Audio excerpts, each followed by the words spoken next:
जैसे कि आपको मालूम है कि मैंने बताया कि ये कोर्स सिर्फ एक टेक्निकल कोर्स नहीं है, ये बल्कि डिजिटल मार्केटिंग के अंदर एक बड़ी अहमियत रखता है। और मार्केटिंग जहाँ जा रही है वो बेसिकली ग्रो करते करते इनबाउंड मार्केटिंग की तरफ चल जाती जा रही है। इनबाउंड मार्केटिंग बेसिकली क्या है? इनबाउंड मार्केटिंग एक नई मेथडोलॉजी है जो डिजिटल के आने के बाद बड़ी तेज़ी से फैलती जा रही है। और इस मेथडोलॉजी में होता क्या है कि लोग ये समझते हैं कि बजाय इसके कि आप लोगों को पुश करें, यानी कि आप उनको मैसेज ज़बरदस्ती दिखाएं जैसे कि टीवी या अखबार में होता है, ये लोग समझते हैं या ये लोग चाहते हैं कि यूज़र खुद ढूंढता हुआ अपनी नीड या वांट की तलाश करता हुआ आप तक आए और आप उसको एड्रेस करें, उसकी नीड और वांट को एड्रेस करें, उसको वैल्यू प्रोवाइड करें और अगर उसका दिल करेगा तो फिर वो आपसे बाय करेगा। सो गोया इसमें बेसिकली ट्रस्ट विन करने की बात हो रही है। लेकिन अगर आप ट्रस्ट विन करने की बात करते हैं डिजिटल में, उसके लिए डिफरेंट मेथड्स अवेलेबल हैं अब, जिसके तहत आप उनको ट्रैक भी कर सकते हैं और आप ये भी देख सकते हैं कि कितने लोगों ने, जिन्होंने इंटरेस्ट शो किया आपको, वो कितने उनमें से इंटरेस्टेड हैं और कितने लोग आगे जा रहे हैं, कितने लोग नहीं जा रहे हैं। ताकि जब आपको ये, आपके पास जब ये डेटा अवेलेबल हो, आपकी सेल्स टीम उन तक पहुंच सके और उनको उनके मुताबिक या जिस स्टेज पे वो हैं उसके मुताबिक उनसे बात कर सकें कि आपको क्या इशू आ रहा है या आपने क्या हेल्प चाहिए, तो हम उसकी, वो आपकी हेल्प कर सकेंगे।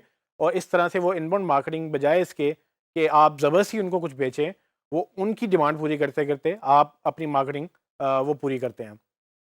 तो इसको समझने के लिए इसलिए ज़रूरी है कि एसईओ का एक बहुत इंपॉर्टेंट रोल है इनबाउंड मार्केटिंग में।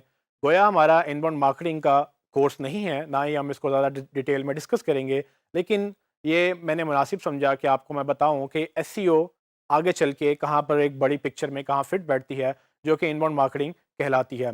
तो इनबाउंड मार्केटिंग में बेसिकली 4 बड़े प्रोसेस हैं।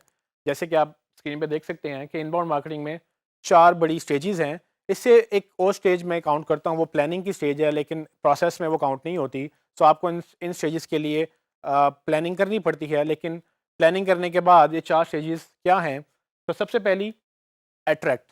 अट्रैक्ट स्टेज क्या होती है? इससे इस स्टेज में लोग ये समझा जाता है कि जो लोग ढूँढ रहे हैं आपको या आपकी प्रोडक्ट को, उनकी कोई ना कोई प्रॉब्लम्स होंगी, उनकी ना कोई नीड और वांट होगी, तो आप उनको अट्रैक्ट करें और वो जाते हैं, वो गूगल में जाके सर्च करते हैं और आपको, आपके पास उस सर्च का जवाब होना चाहिए। अगर वो सवाल लिख रहे हैं तो आपके पास जवाब होना चाहिए, अगर वो कुछ सर्च कर रहे हैं तो वो आपके पास पढ़ी हुई होनी चाहिए। तो ये कंटेंट बहुत ज़रूरी है इसके लिए कि आप पहले लोगों को अट्रैक्ट करें, उसके बाद आप उनको कन्वर्ट करें। क्योंकि जो लोग आपके पास चल कर आएँगे, जो आपको बिल्कुल नहीं जानते थे, अब वो आपको जान गए हैं। अब उन्हीं को आपने कन्वर्ट करना है, उनका ईमेल एड्रेस लेंगे आप, किसी न किसी तरह से उनको कन्विंस करेंगे कि वो आपको अपना ईमेल एड्रेस या अपना नंबर या नाम छोड़ के जाएँ। और वो डेटा जब आप टूल में डालते हैं तो वो ट्रैकिंग शुरू कर देता है कि हमने कौन-सा बंदा किस वक़्त आया, उसने कौन-कौन से पेजेज़ ब्राउज़ किए, उसने कौन-कौन सी ईमेलें ओपन की और उसने कहाँ-कहाँ से आपके सोशल मीडिया पे स्टेटस को लाइक किया और उसके बाद कहाँ से आपको छोड़ के चला गया। तो ये जो डेटा अवेलेबल हो जाता है इनबाउंड मार्केटिंग टूल्स के ज़रिए, उसके ज़रिए आपकी मार्केटिंग बड़ी अच्छी हो जाती है। फिर आगे एक स्टेज है क्लोज़ की। जब आपको ये पता हो कि एक बंदा बार-बार आके आपके एक पेज पढ़ रहा है, वो आपके प्रोडक्ट के बारे में जान रहा है, वो दूसरे पेजेज़ देख रहा है, वो ब्लॉग्स पढ़ रहा है, वो आपकी सोशल मीडिया पे आपको फ़ॉलो कर रहा है, तो ये डेटा बड़ा हेल्पफुल होता है सेल्स टीम के लिए कि वो जाके उन लोगों से पहले बात करती हैं जो आपके ब्रांड से बहुत ज़्यादा इंटरैक्ट करना शुरू कर देते हैं और फिर उनको क्लोज़ करने की कोशिश करते हैं, मतलब कि उनको एज़ अ सेल कन्वर्ट करने की कोशिश करते हैं। जैसे ही वो सेल कन्वर्ट हो जाते हैं, उसके बाद वो डिलाइट फेज़ आता है। अब नॉर्मली होता क्या है कि मार्केटिंग में हम जब एक चीज़ बेच लेते हैं तो हम मार्केटिंग प्रोसेस रोक देते हैं। हालाँकि ऐसा नहीं होना चाहिए। इनबाउंड मार्केटिंग ये कहती है कि आप प्रोसेस मत रोकें। आप बेसिकली जो आपके ऑलरेडी कस्टमर्स हैं, उनके लिए भी कंटेंट क्रिएट करें और उनको मज़ीद हेल्प करें उनकी प्रोडक्ट में। वो आपके हेल्प ट्यूटोरियल्स हो सकते हैं, आपके इवेंट्स हो सकते हैं, वो डिफरेंट तरह का कंटेंट आप क्रिएट कर सकते हैं। लेकिन आप उनको अपना ब्रांड एम्बेसडर बनाएँ।